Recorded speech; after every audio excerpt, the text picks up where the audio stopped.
everybody, it's Samantha from Samantha Designs 2. Welcome back to my channel. It's time for my Craft Roulette Submission card. This is for episode number 272. I did miss last week because I had some family things going on that I had to take care of, so I didn't get to do last week's, even though I really wanted to because it was a matchbook card. And I don't necessarily, I've made matchbook things that would hold like ephemera or things that you made that you want to swap with a buddy, but I've never made a matchbook card necessarily, so I was bummed that I didn't get to do that one.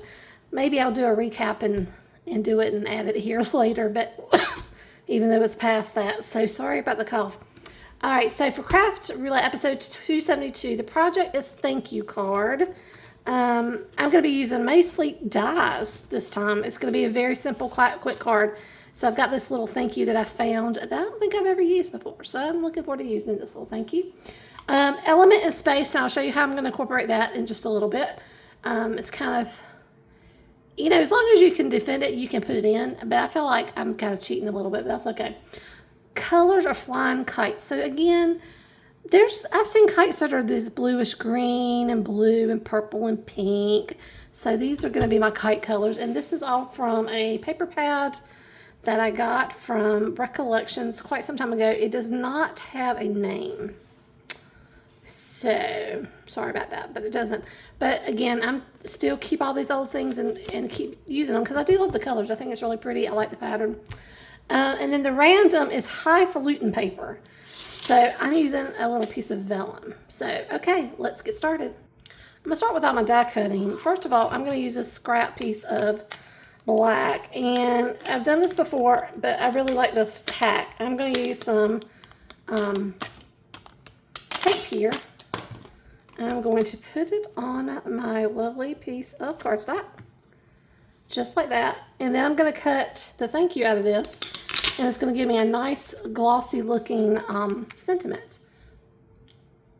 I got my Big Shot out because I'm going to try to cut a few things today for my card. So first is the thank you, and I think I'm going to try to make as many of them as I can and then save the rest for my stash. And then over here I'm going to cut this little lovely scallop circle with some stitching from my vellum. And the reason I'm doing that is because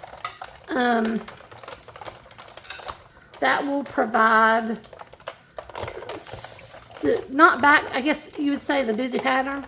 It'll knock it back a little bit so you can really focus on the sentiment, or at least that's my thought process for that. Isn't that cute? Okay, save that little scrap for something else. Did this cut all the way through. I put tape on the back of it, so it's not completely cut. All right, I'm gonna keep working on this, guys. All right, I did the rest of the die cutting outline. This I cut with a die as well. So nothing fancy about it. So I'm going to add this to my card front.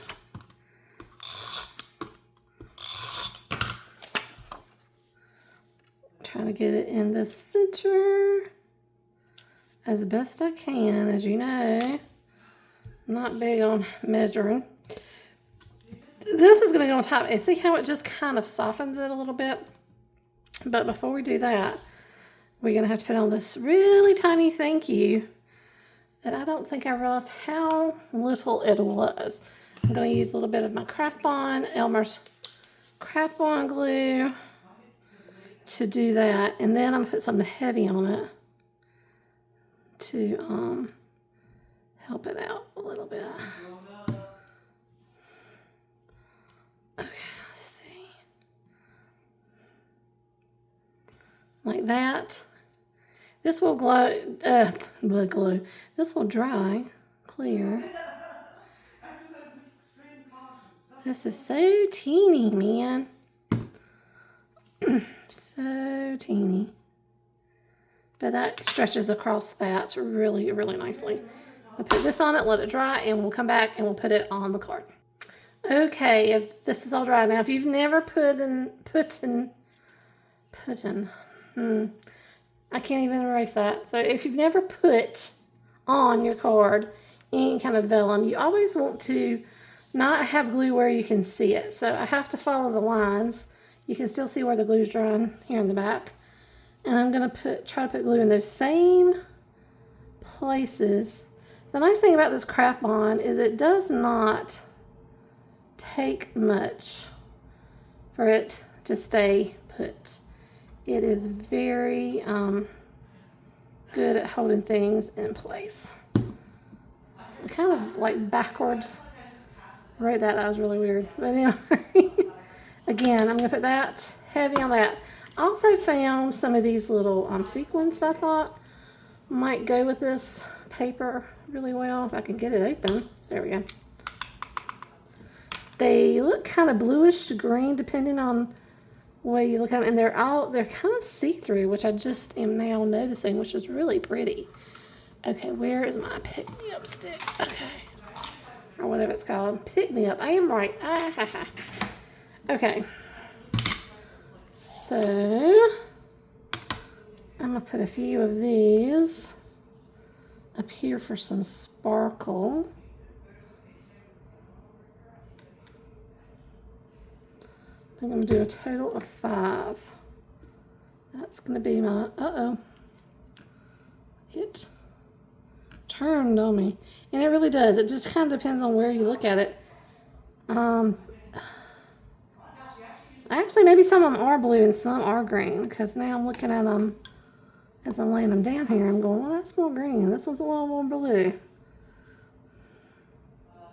That one's very clear. Okay.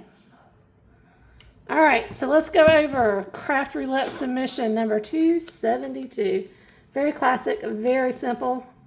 Took me no time at all. Thank you card, so it does say thank you. Element is space. How I'm getting by with that is I filled up my card space with pattern paper and other elements. Or you can say it mostly white space, because even though it's pattern paper that's filling it, there's not much on this card. However you want to look at that. Colors are flying kites, and I put these pinks, purples, blues, and greens. And then random highfalutin paper, I use a little bit of vellum. All right, guys, thank you for hanging out with me. Super quick card. Hope you enjoyed. See you next time.